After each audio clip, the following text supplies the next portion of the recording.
ரொம்ப நல்லா இருக்கு மாலினி.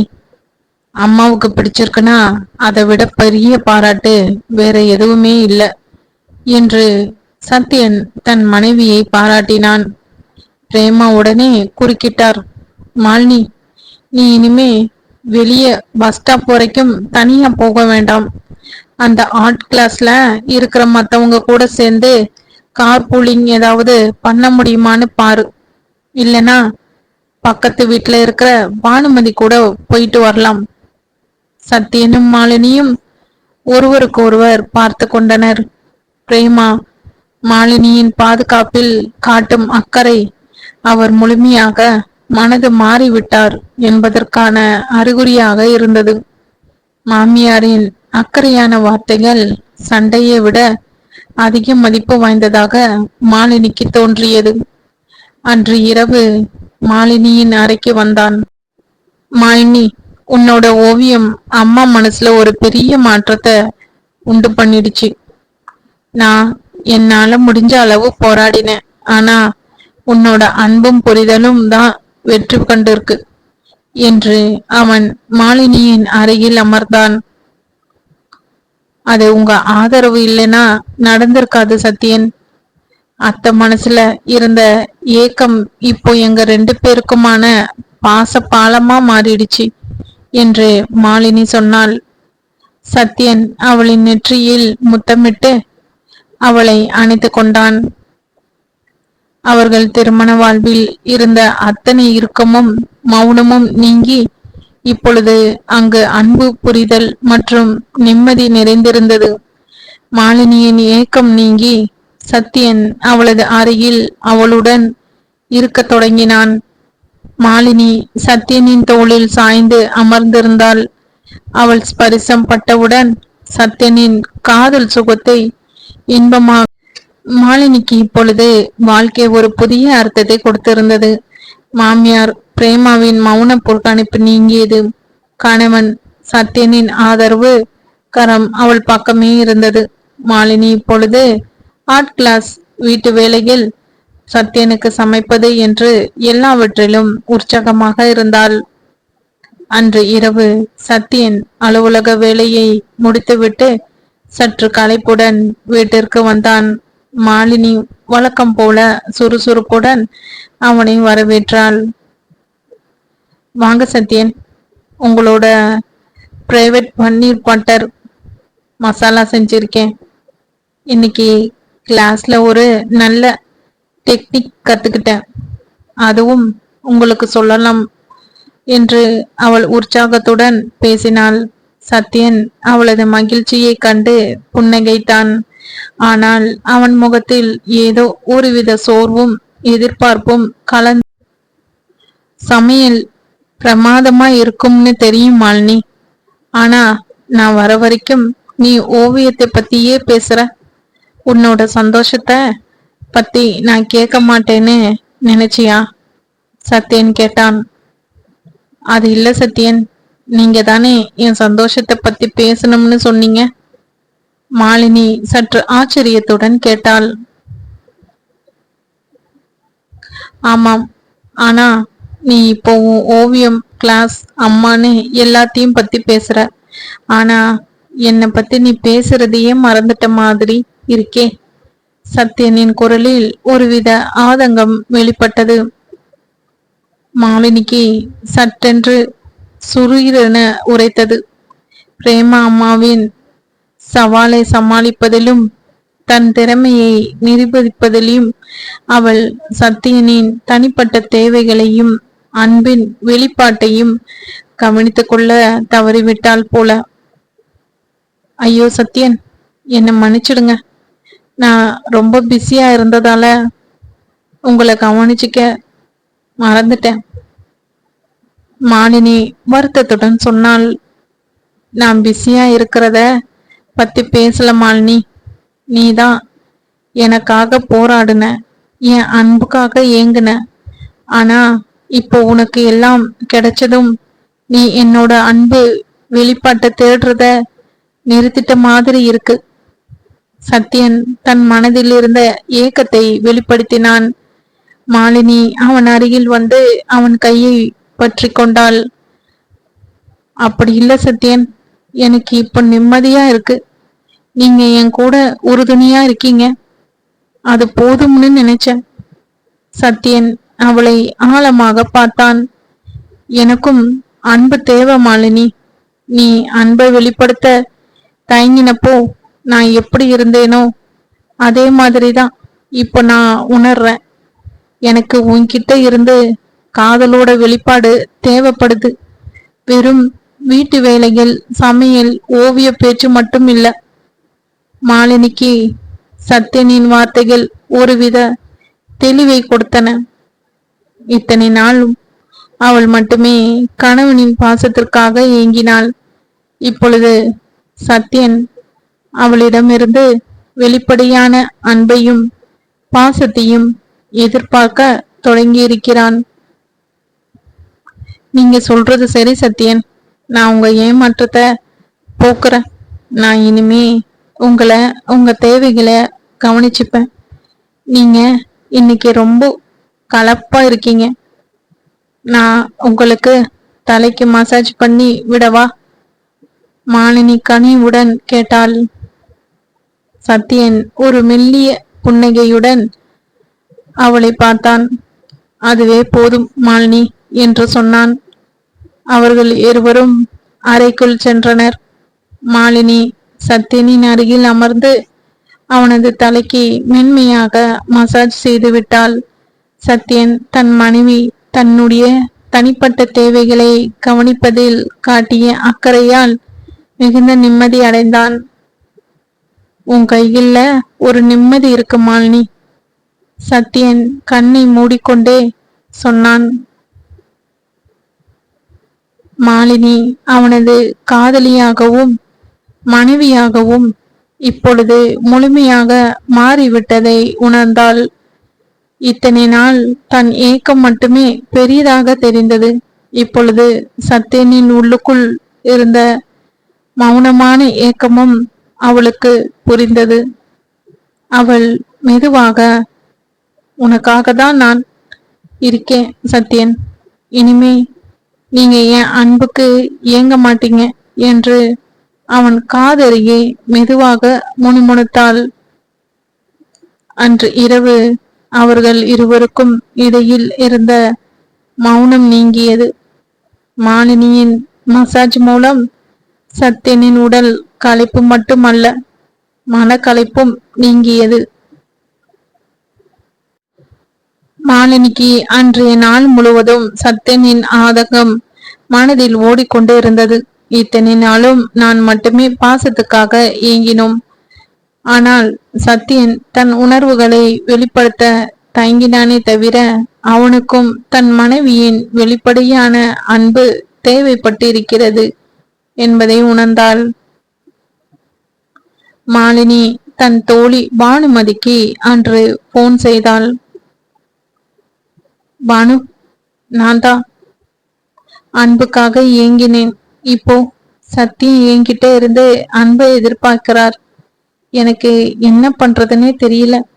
மாலினி தன் குழப்பத்தை வெளிப்படுத்தினாள். பானுமதி சிரித்தாள். மாலினி, நீ எவ்வளவு பாசமானவன்னு சத்யனுக்கு தெரியும். ஆனா நீ அதிகமா யோசிக்கிற. வீட்டு வேலை அத்தனையும் நீ உன்னை மூழ்கடிச்சிட்ட. சத்யன் எதிர்பார்க்கறது வெறும் காபி சமையல் இல்ல. அவன் எதிர்பார்க்கறது நீ அவன் கூட இருக்கிறத எப்படி? நீயும் சத்யனும் மாதிரி வேலையை முடிச்சிட்டு வந்து அவன் கூட அவன் உலகத்துல இரு. அவன் வேலை செஞ்ச கலப்ப பத்தி பேசு. அவன் பேசுறப்போ நீ ஓவியத்தை பத்தியோ அத்தைய பத்தியோ பேசாம அவனை பத்தி மட்டும் பேசு. அதுதான் ஒரு பொண்ணோட பாசம். பானுமதியின் ஆலோசனை மாலினிக்கு புதிய வெளிச்சத்தை கொடுத்தது. அன்று மாலை சத்யன் அலுவலக வேலையை முடித்துவிட்டு வீட்டிற்குள் நுழைந்தபோது வரவேற்பு அறை வழக்கத்தை விட வித்தியாசமாக காணப்பட்டது. மாலினி தொலைக்காட்சி முன்பு அமர்ந்து சத்யன் விரும்பி பார்க்கும் ஒரு விளையாட்டு போட்டியை கவனித்துக் கொண்டிருந்தாள். மாலினி எழுந்து சத்யனை புன்னகையுடன் வரவேற்றாள். வாங்க சத்யன், காப்பி ரெடியா இருக்கு. ஆனா நீங்க குளிச்சுட்டு வர்றதுக்குள்ள இன்னைக்கு ஆஸ்திரேலியா இந்தியா மேட்ச்ல என்ன நடந்துருச்சுன்னு பார்த்துட்டு வந்துட்டேன் என்று உற்சாகமாக கூறினாள். சத்யனுக்கு ஆச்சரியம்.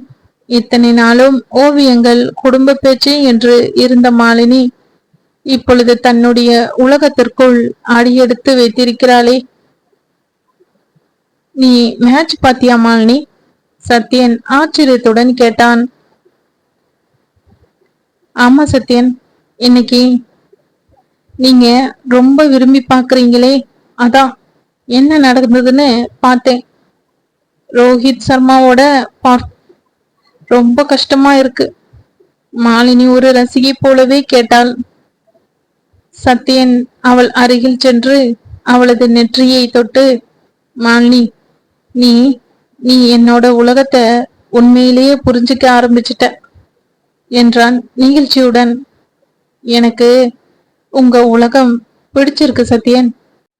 நீங்க குளிச்சுட்டு வாங்க, நான் சமையலறையில இருக்கிறப்போ உங்களுக்கு பிடிச்ச விஷயங்களை பத்தி தனியா பேசலாம் என்று மாலினி மென்மையாக சொன்னாள். சத்யன் குளித்து முடித்து வந்தான். மாலினி சமையலறைக்குள் நின்று இருந்தாள். இன்று அவள் சமைக்கும்போது வழக்கமாக செய்யும் வீட்டு பேச்சுக்கு பதிலாக சத்யனின் அலுவலக வேலை பற்றியும் அவனுடைய புதிய ப்ராஜெக்ட் பத்தியும் கேட்டாள். சத்யன், உங்க ப்ராஜெக்ட்ல இருந்த அந்த பெரிய சிக்கலை எப்படி சமாளிச்சீங்க? அது உங்களுக்கு எவ்வளவு மன அழுத்தத்தை கொடுத்ததுன்னு எனக்கு தெரியும். மாலினி அக்கறையுடன் கேட்டாள். சத்யன் அவளிடம் தன் அலுவலக சிக்கல்களை பற்றி பேசத் தொடங்கினான். மாலினி பொறுமையாக கேட்டுக்கொண்டாள். அவள் ஓவியத்தை பற்றியோ பிரேமாவின் புதிய மனநிலையை பற்றியோ பேசவே இல்லை. அவள் அவனுடைய துணையாக, அவனுடைய மனசுமையை பகிர்ந்து கொள்ளும் தோழியாக மாறினாள். அப்பொழுது பிரேமா அம்மா சமையலறை வாசலில் வந்து நின்றாள்.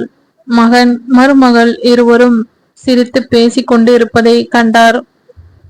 அது அவர்களுக்குள்ளே உருவாகி இருக்கும் ஒரு புதிய பிணைப்பு என்பதை புரிந்து கொண்டார். பிரேமாவின் முகத்தில் ஒருவித நிம்மதியும் திருப்தியும் இருந்தது. பிரேமா மெதுவாக, மாலினி, சத்யா அவனோட ஆசைப்படுற விஷயங்களை பத்தி பேசுறது உனக்கு கிடைச்ச வரம். அவனுக்கு பிடிச்ச சமையலை செஞ்சுட்டு அவன் கூட அவன் உலகத்துல இருக்கணும். அதுதான் ஒரு மனைவிக்கும் அழகு என்று கூறிவிட்டு அங்கிருந்து சென்றார். பிரேமாவின் வார்த்தைகளில் இப்பொழுது எந்த ஒரு அதிகாரமும் இல்லை. மாறாக தாயின் அன்பான அறிவுரை இருந்தது. மாலினி சத்யனை பார்த்து புன்னகைத்தாள். சத்யன் மாலினியின் இந்த புதிய மொழி தனக்கு பிடித்திருப்பதை உணர்ந்தான். அன்று இரவு அவர்களின் திருமண உறவில் ஒரு புதிய அந்யோன்யம் பிறந்தது. மாலினி சத்யனின் தனிப்பட்ட உலகிற்கு நுழைந்ததிலிருந்து அவர்களின் திருமண வாழ்வில் ஒரு புதிய வசந்த காலம் தொடங்கியது. சத்யன் தன் நண்பன் செல்வம் கூறியது போல அவனுடைய மனைவி இப்பொழுது அவனுக்காக இருக்கிறாள் என்பதை ஆழமாக உணர்ந்தான். அடுத்த நாள் அலுவலகத்தில் சத்யன் உற்சாகமாக இருந்தான். அவனது இந்த மாற்றத்தை நண்பன் செல்வம் கவனித்தான். என்ன சத்யன், இன்னைக்கு ஏதோ வானத்துல மிதக்கிற மாதிரி இருக்க, வீட்ல மேட்ச் நல்லா போகுதா? செல்வம் சிரித்து கொண்டே கேட்டான்.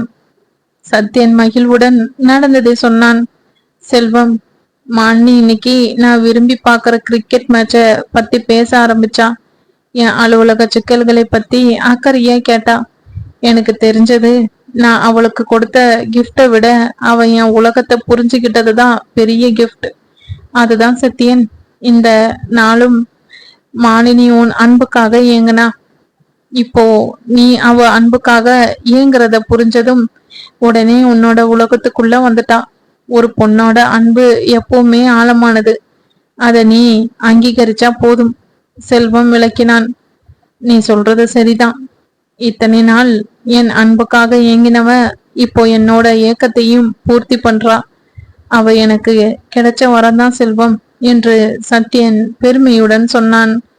அன்று மாலை சத்யன் வீட்டிற்குள் நுழைந்த போது மாலினி ஹாலில் இருந்தாள். அவள் அருகில் வந்த சத்யன் அவன் அலுவலகத்தில் இருந்து எடுத்து வந்த ஒரு சிறிய பூங்கொத்தை அவளிடம் நீட்டினான். அது அவள் விரும்பி வரையும் நீலம் மற்றும் மஞ்சள் நிற ரோஜாக்களை கொண்டிருந்தது. மாலினி ஆச்சரியம் அடைந்தாள். சத்யன், திரும்பவும் கிஃப்டா? ரொம்ப நன்றி.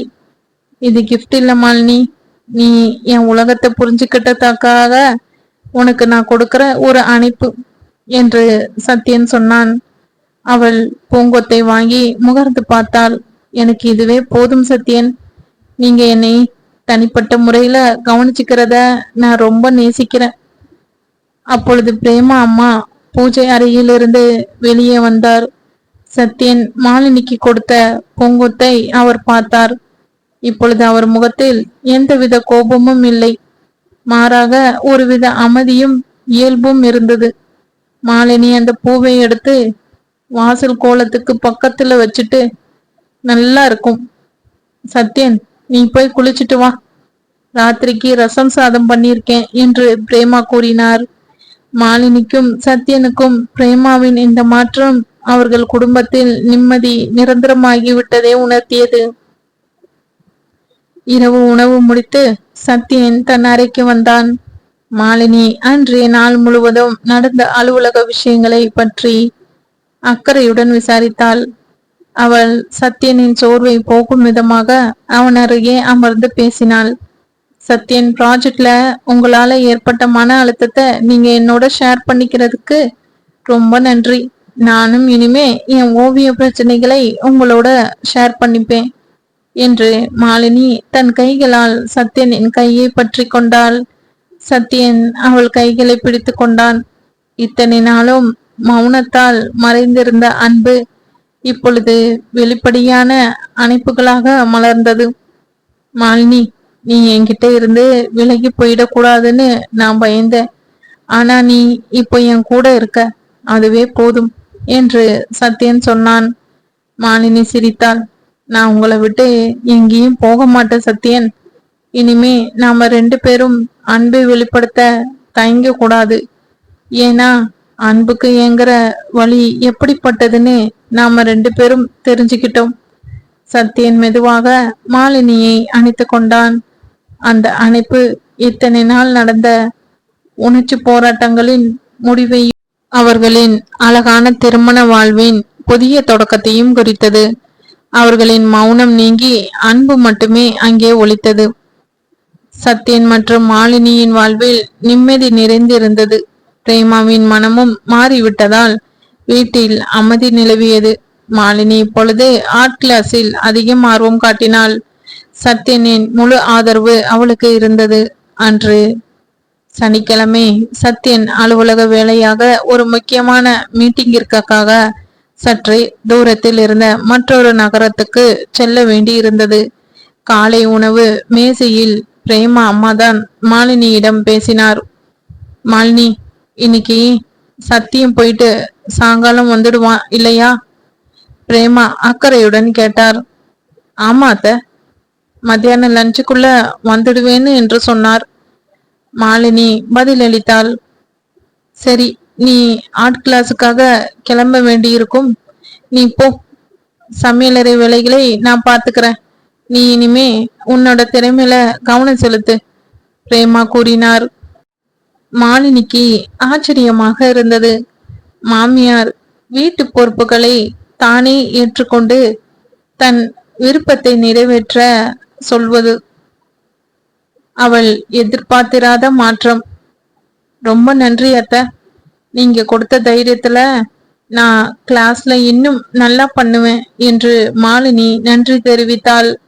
சத்யன் மாலினியை பார்த்து புன்னகைத்தான்.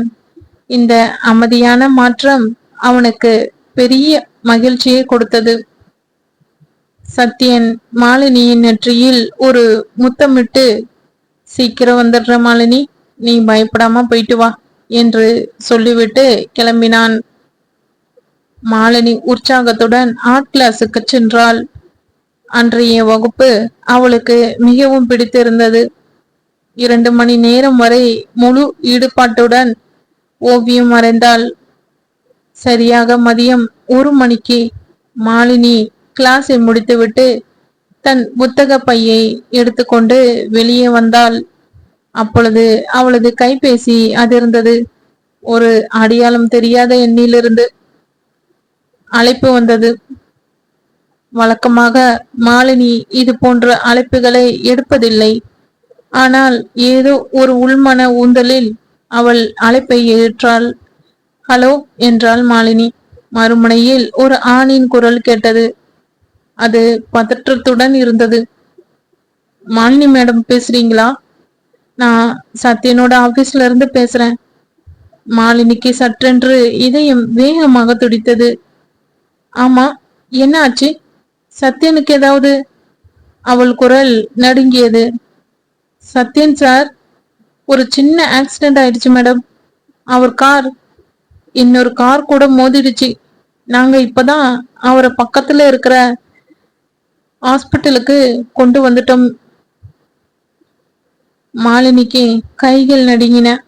அவளது கண்கள் பயம் கவ்வியது. ஆக்சிடென்டா? அவருக்கா? அவருக்கு என்ன ஆச்சு? அவர் நல்லா இருக்காரா? நீங்க உடனே கிளம்பி வாங்க மேடம், நாங்க தகவல் சொல்றோம். நீங்க அட்ரஸ் மட்டும் நோட் பண்ணிக்கோங்க என்று அந்த நபர் அவசரமாக மருத்துவமனையின் முகவரியை சொல்லிவிட்டு இணைப்பை துண்டித்து விட்டார். மாலினி ஸ்தம்பித்து போனாள். ஒரு நிமிடம் அவள் உடல் முழுவதும் மறுத்து போனது போல உணர்ந்தாள். இத்தனை நாளும் சந்தோஷம் மட்டுமே கண்ட அவள் வாழ்வில் திடீரென ஒரு இடி விழுந்தது போல் இருந்தது.